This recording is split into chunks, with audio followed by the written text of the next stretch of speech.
Hey guys, this will be video 27 for the Gibson Les Paul custom restoration, and it'll be pretty much a separate video. Well, a little bit of a continuation of the last video, but I hate that the video cut off when it did because it was just getting enjoyable.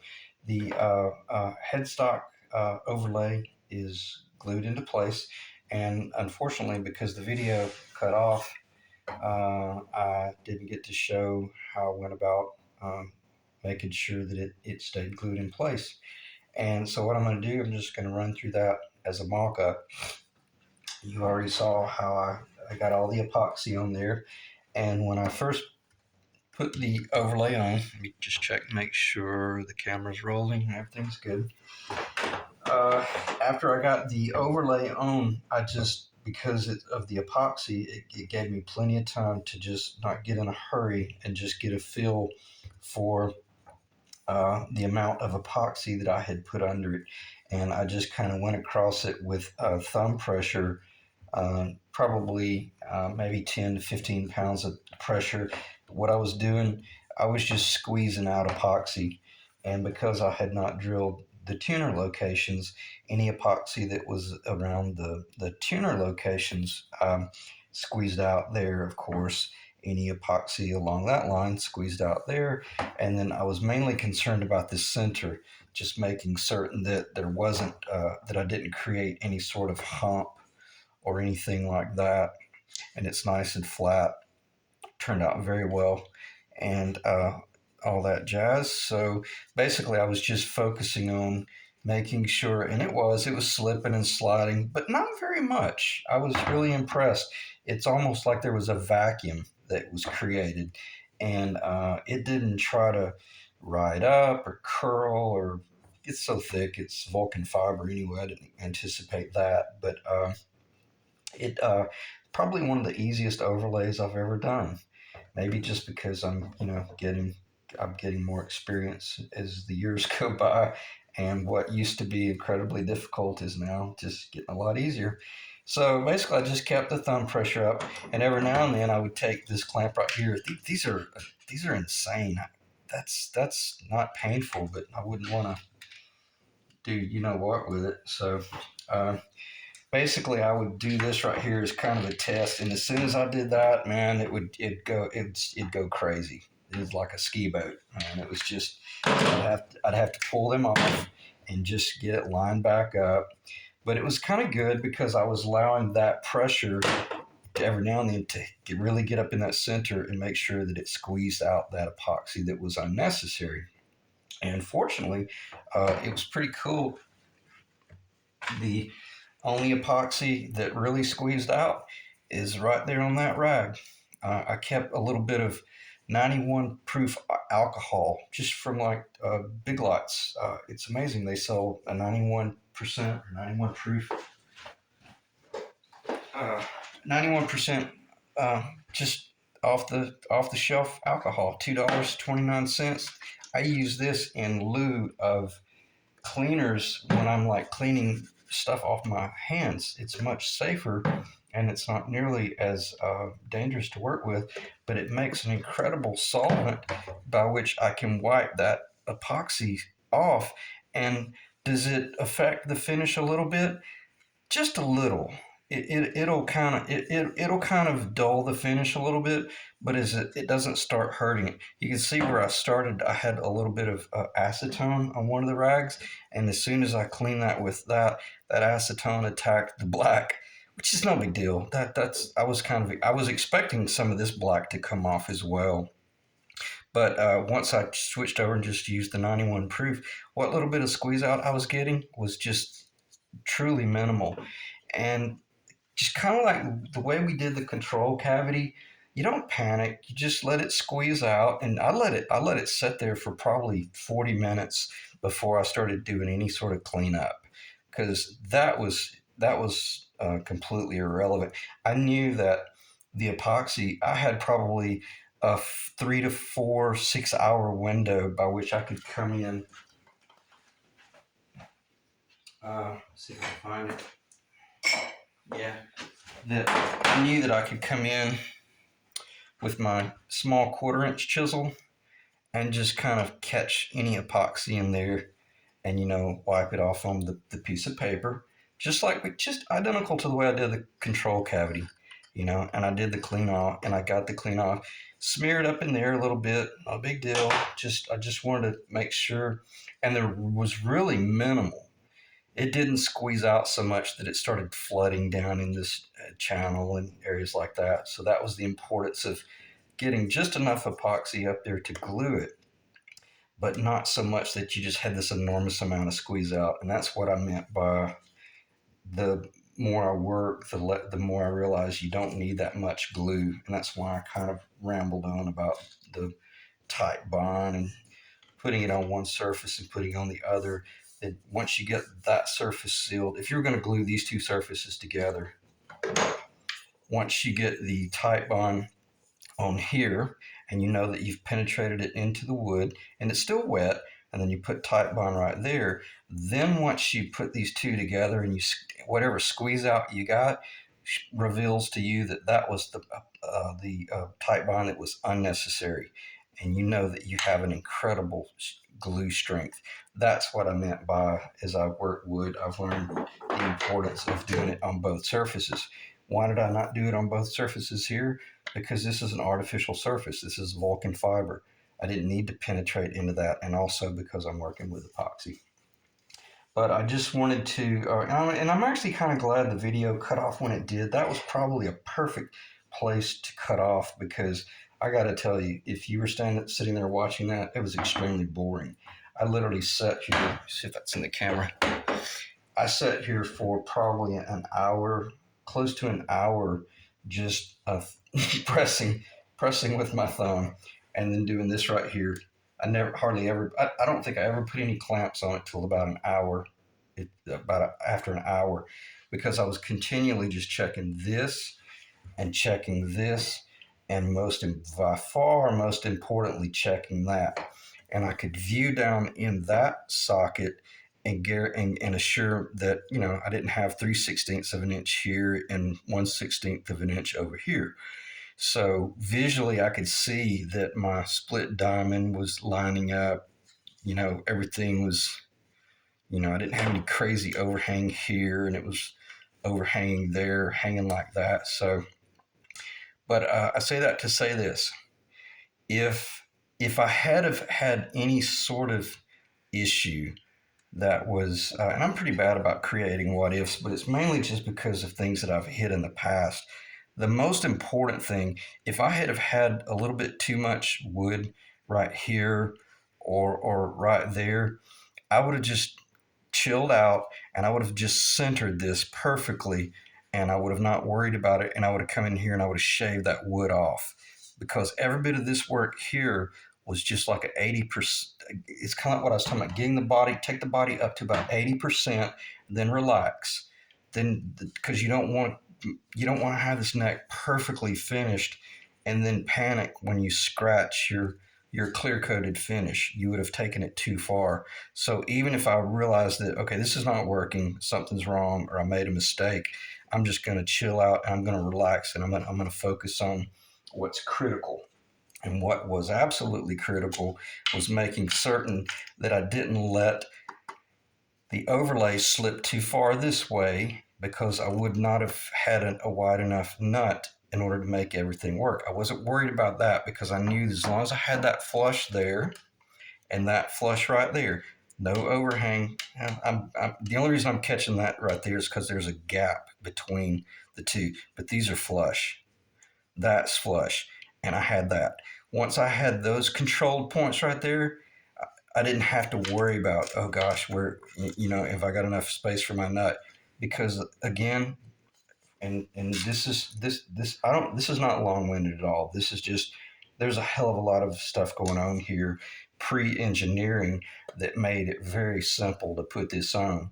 Because if I had not have located these original locations and done all this engineering, yes, it would have been critical that you glued a sacrificial block up here where the nut was going to end, and then you would glue this up to that, and then maybe even run some screws through this with washers on it, and make sure that everything's fastened into place.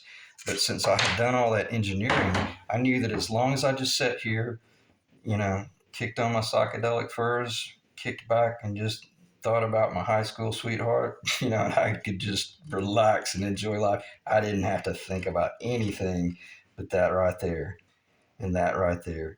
And every now and then slide up here and slide up here, and then take the epoxy that was on my hands, wipe it on my rag with the alcohol on it, clean it off with the alcohol. And I know probably a lot of guys watching this video series are probably thinking, what in the, what? This is ridiculous. You just go on and on talking about this, that, and the other, and this, that, and the other. But if you're truly, this video series, the more I think about it, it's probably for about 3 people. There may be 5 people that are really, really listening to what I say, or possibly have tried this before and they realize what a what fool it'll make out of you, even though you've been working wood for a really long time. And I'm showing you these real cool shortcuts by which you can actually enjoy doing this. Because my first 3 to 5 guitars that I built, it was miserable. I mean, it was just exhaustingly miserable how much it was kicking my what, and it was overwhelming because I had never experienced anything like that. Being a perfectionist and from a family of machinists and engineers and doctors and architects and stuff like that, it was very humbling. So anyway, I sat here for 45 minutes and just pressed away, pressed away, pressed away. And then finally I noticed it started getting a little bit more stiff. And once it started stiffening up where it was beginning to kick and really set, then I started putting the clamps on it like that, just, the way I did earlier. Or what I did in the final pass was I came up here like this, and I had those 2 clamps there. And then a couple of clamps back here, just distributed. These are so easy to work with, the little quick grip design, and they're not very strong. Those are pretty strong, but you can feel, you can truly feel approximately how much pressure you're putting on there with these little handheld. I guess they would be like a C clamp. So and then I could sit here, and there was a few times where all of a sudden it'd start taking off, and I'd have to pull them back off again, and then just realize, all right, go get a cup of coffee and take a break, and then clean off the epoxy, come back. And it's so awesome because I literally sat here for over an hour and just worked and put all this into place, and it's absolutely beautiful. It's perfect, and it's so cool because now I've got so little amount of work to do. Uh, I'll be shaving this a little bit to blend into. Remember how I talked about leaving that real flat up there? Now you see why. Because this flat does not have to be shaved off on some sort of crazy and I made a mistake. I called it convexed. It is convexed, but when I first started, I thought it was concaved, and I made a statement once that it really was, that I thought it was convexed when it was really convex. So, long story short, keep that flat, keep that very flat, so that once you do your overlay and all this dries, now I can come in here with my razor blade, and I can start defining the transition, and I'll scratch a little bit of that black and stuff like that. But then I can start working that together, and I can connect this pitched angle here to that bonding corner there, and make everything look beautiful and well connected. And the reason I didn't even mention why I wanted to go ahead and get this overlay on, because I had mentioned in one of the last videos, yeah, probably the next thing I'll do is I'll glue the neck in, and I wasn't thinking, yeah, you do that, you idiot, you'll be over there with a bar stool holding the body up while this is sitting up on the drill press, and so it made it easier to me to just put this up on the drill press. And well, still got it over on the drill press, but I got all this blocking. This is pretty important. Well, let me not digress. When I put it on the drill press, you can't just set this up on the drill press deck and start drilling. Why? Because you'll be drilling, I'm going to exaggerate, you'll be drilling on an angle like that. Why? Because this is pitched. This is the difference between a Gibson and a you know what. Even though we all love the you know whats, they're great guitars. But when you're building something like this, man, you got to determine: am I drilling on a 90-degree angle from the backside? Which no, I'm not. I'm drilling on a 90-degree angle from the top side. Uh, and that's weird. It's kind of showing. I'm now making a fool out of myself. It's actually, you don't do that. You're drilling from a 90. The hole may be off a little bit, but when you're drilling through this front, it's most important to be drilling through on a 90-degree from the front and from the top. Why? Because we want these face washer locations to be perfectly where they're supposed to be. This on the back, these tuners, this could be shaved a little bit or encouraged to move to the left, to the right, to the, we can move that. I'm talking thousands here. But by doing the drill work from the face, it assures you that once everything bolts up, that the tuner studs posts come through all symmetrical. So, all right, what else should I talk about that? Probably nothing other than I'll show you how after what's the pattern.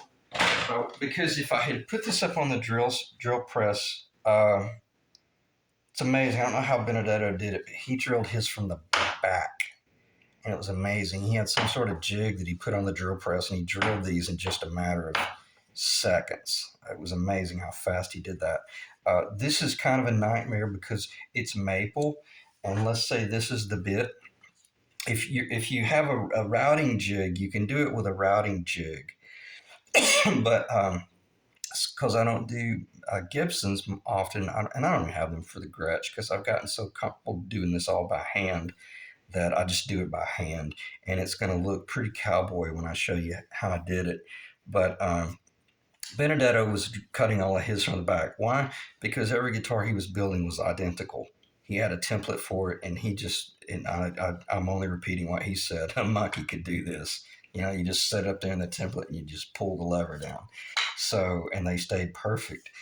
But where I'm going with this, you don't just take this bit, a 3/8 inch bit, and think that you're going to put it on a drill press and clamp this down and take the drill press and just ram it through there.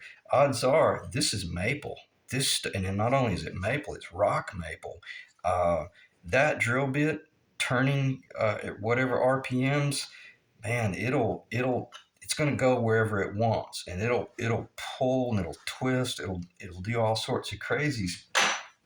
So what I do is I learned my lesson on the front end.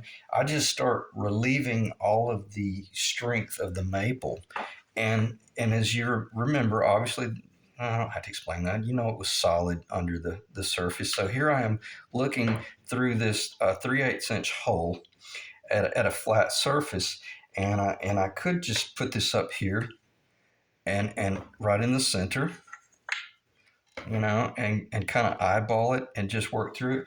But what I do, just to kind of make it easy so I don't risk making any mistakes, I take my nail punch, and you can take a pen if you want. You can do little crosshairs, and then just give it one nice whack, and then look to see if you're in the center. And if you're not in the center, well, then take it and give it another whack or two till you find center, and then drive a starting a dent. And then after you have your starting dents, and all this is just, I do this on the drill press just because it's easier. I don't have to hold the tool, but you can do this all by hand.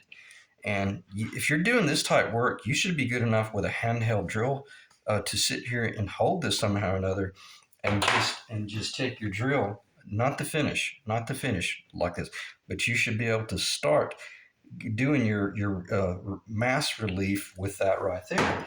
And I love this tool right here. This is what I use for putting silicone brine screws in my boat hull. I'm not gonna start talking about that, but I can drill all the way down, all the way through. And what happens on the back? I have a beautiful, clean exit. I don't risk any rip out. I'm sorry, gosh. I hope I was. Let me see if I'm. Oh man, this is gonna be horrible if I check this video and find that a lot of this was not on video. I'm just gonna keep rolling and hope that you saw 90% of what I talked about. But I got to stay up here. So on that note, when I drill through here and then I exit the back, I got a real clean starting exit. Okay, so I know roughly I may be off a little bit, so I don't just come back here in the back and start taking a stepped bit and try to clean that up. I give myself time to slowly open the walls up and go from the tapered drill hole, the tapered hole, up to, I would probably go to what I did. I went to a 1/4 inch after that. And then and some of them were perfectly centered. Some of them were off a little bit. Didn't really matter. Then I hit it with a 5/16. Now, I say that to say this. Once I started going, as soon as I changed from this bit over to a 1/4 inch bit, I had a sacrificial block on the back.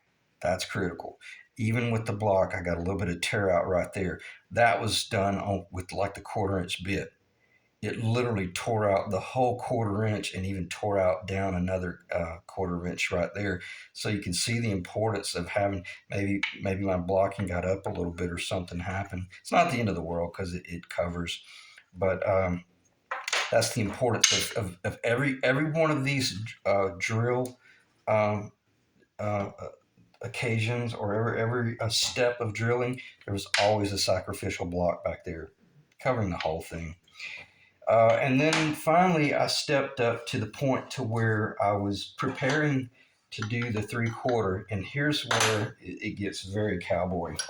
But man, I'm telling you, it works like a charm, and it works so well, and you'll understand in a minute. Because if you're at this point right here, and you're getting ready to take this drill bit on a drill press, and you get ready to drill through that, even though you've done all that mass relief, the drill press turning that bit at high RPMs will tear this thing apart. And I've never done that just because I've seen it happen before. So you're not out of the gate yet. You start with this right here. Keep in mind your Vulcan fiber had the 3/8 inch slot, right? Okay. So what does that slot tell you? That's exactly where I want this hole to be. Okay. So that's easy. Look at there. There's our little sock, and that tells you just how clean the drill was.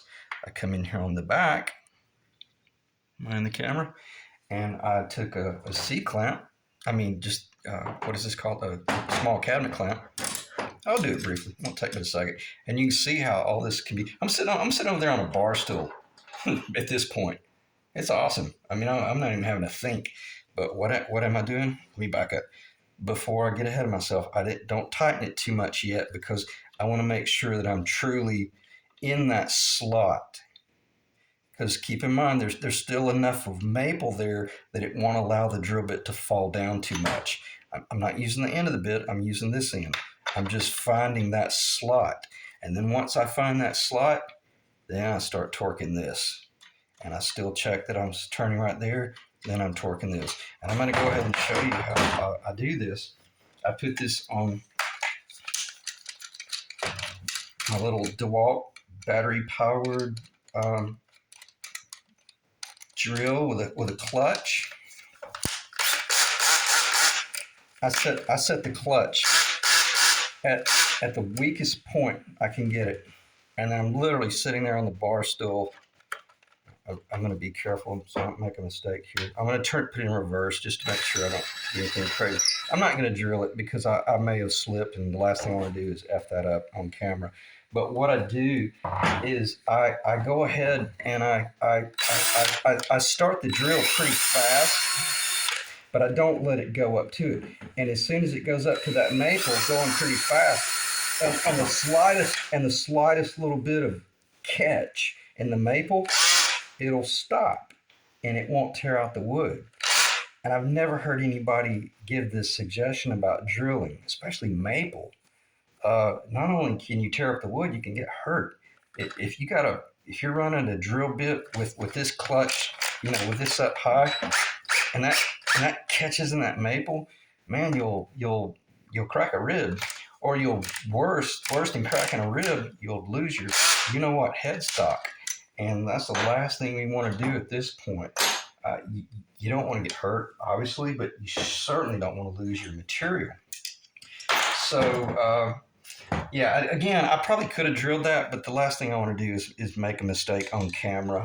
Because anybody should understand what I just explained, because that big old heavy duty bit right there going through that little bitty hole, and if it binds, and the cool thing about this, I only made like a one pass cut, so it's very precise. You don't sit there and start going up and down, up and down, up and down, because like you saw a little while ago, that on the back, that's a little bit of a mistake. That shouldn't be square on the back. That should be leaning that way.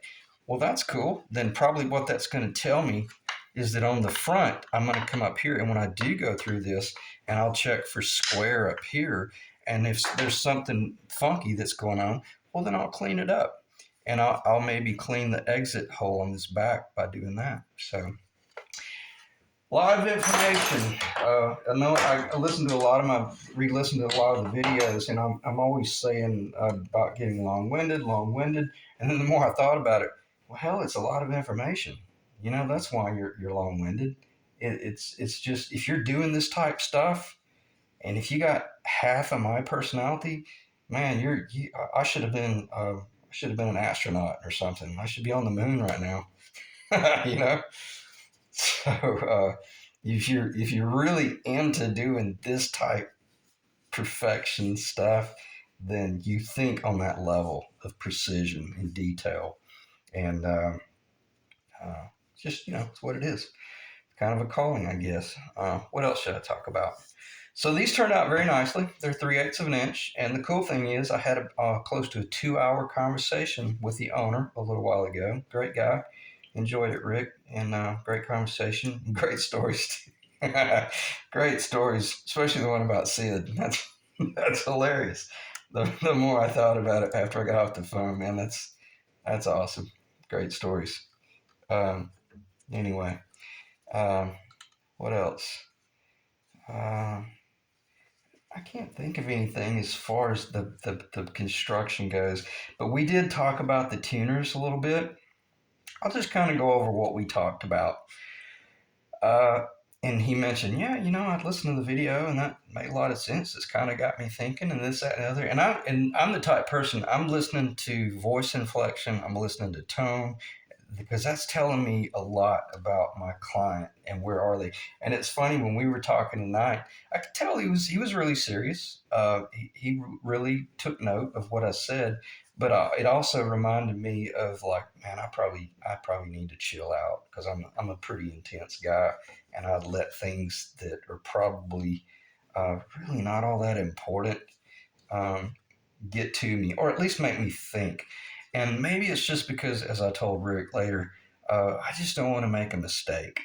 And the last thing I want to do is treat this thing like it's just another, woodworking project. This is not. This is Americana, man. This is like I said in one of the early videos.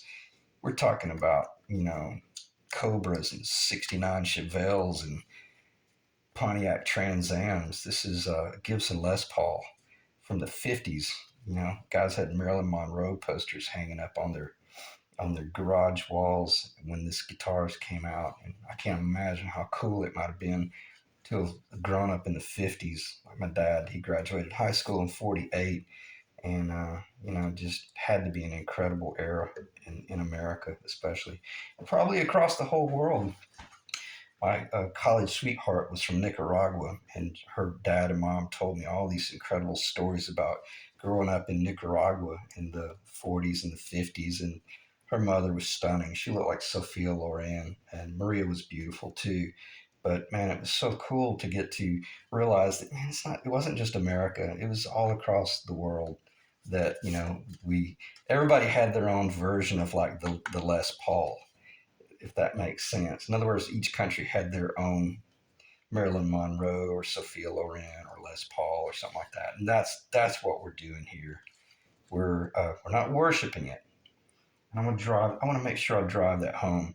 This is not an idol, but it's just a form of respect, and it's enjoyable to get to do these things and have an appreciation for the men and women that came before you and did all this stuff. And not just that, man, the guys that and the men and the women or whoever came up with the design ideas. That's breathtaking to know that this materialized out of thin air and became what it is. So anyway, it turned out really well, and we talked about the tuners, and he's in deep thought about it, and but he has not seen the video 26. So I say that to say this: we don't have an answer yet. But as I told him, I said at a minimum, I've got to drill these holes right here. Check the camera. We're probably an hour and a half. So anyway, I think we're about 30 minutes already. But he's going to do some research and look around a little bit. I went on Reverb, found a set. The true, authentic, vintage 70s tuners are going to hit in the 200 to 300 range, which I think is a great deal. Really, I'm serious. When you look at what it is that we're building, and as we discussed tonight, the amount that I'm charging to do the restoration is very fair, and the amount he's paying me is very fair. It's very balanced.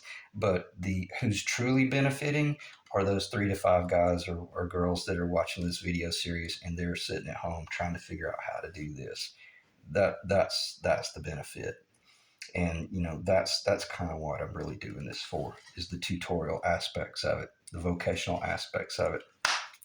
And so there you have it. So the if he were to go with the vintage tuners, then we'll be drilling the little holes off to the side, and this hole is 3/8 of an inch now, which is standard. I can't believe it. I dropped one of my Spurzels in a little while ago. Perfect fit. They're a little bit small looking. I was shocked that this tuner comes off the headstock a little bit further. So it's pretty interesting. Anyway, I'm not going to start talking about that. But, well, I guess I could just put this up here. This still will not fit because this is 10 millimeter. See, and I don't want to start drilling into that until you decide, yeah, I'm fine. Let's just go with these tuners, drill it out, and I'll drill it out and I'll make it happen. And that's what they would look like. Here, I'll try to. Well, there's kind of no way to hold it. Put it in the camera. It looks good. I mean, there's nothing wrong with it. I just want to make sure that it's correct. And then I'm not putting a set of tuners that came off an acoustic guitar, on a guitar that's, we've already covered that. I've already driven that home. So those are things that even if I went into a diligent search, I may not be able to find the accurate answer. And Rick may look at it and go, I'm cool, man. Let's just bolt them up and go. And I'll let him know that tonight. You call the shot and I'll pull the trigger. Okay, so nothing else to talk about there. The next thing that will happen, and not on this video, but I probably will have this glued in the body now that I've done all of this drill press work, and I'll have that epoxied in. And may do a video tomorrow, probably will, but not rambling on. These last 2 or 3 videos have kind of been me catching back up from being away from the series for 2 weeks. And I appreciate your patience in watching these videos because there's a ton of information. It's not that I'm long-winded and can't get out what it is I need to say. It's just there's an enormous amount of detail. And the next video will probably it'll look like that right there, and you'll see some epoxy. It'll be clear. I'm torn between whether or not I should let epoxy get onto that surface, because not only are we square four sides, we're square six sides. 1, 2, 3, 4, 5, and 6. So do I glue those surfaces as well? And what I probably will do is I'll do the epoxy up in here, and then I'll do like a test fit and check the squeeze out. I'll make sure that I don't get any squeeze out right here or even any squeeze out right here. And then right there at the last, as soon as I'm getting ready to do the final drive, I probably will come in here with tight bind and I'll put tight bond down in there just enough to kind of kiss that corner. Then I'll drive it home and I'll show you how I do my clamping. I'll have a clamp here, maybe one, maybe two, and then I'll have a trailer strap around this thing like a ratchet. And it won't be a lot of pressure, but I'll just have it ratcheted just enough to make sure that I'm truly clocking all the way in and really getting a good fit, because the clamp up here will have all of this, locked into place, and then it'll just be a matter of making certain that, I'll have to keep that exposed up there so that I can keep an eye on that center spot. You don't want to cover that up and make the assumption that you're gluing in perfectly centered. That would be a major mistake to make that assumption, because something may happen when I put that trailer strap on there and it may kick. And the last thing I want to do is end up being a 1/16 of an inch off. So I'll cover that bridge. Well, I won't, since I've just covered it then. That's why if you do see it, it'll be exposed. And then the trailer strap will literally be around the whole body and all the way up to the headstock. And I'll put just enough ratchet pressure on it to pull it in, clock it in, and then we'll be ready to put the fretboard on. And after we get the fretboard on, the nut and the tuners and the strings, it's going to just come together just like that. We're that close. Okay, I'm going to end the video right there. It was probably fairly long, but 37 minutes, not too bad. Appreciate you guys staying in the ring, and I can't think of anything I need to cover. I don't want to start talking about the fretboard because I wanted to really get all of this out of the way. That's very important that I got that right there, those two components behind us, and I feel really good about it. It's a beautiful guitar, and it's a cool project. All right, thanks guys.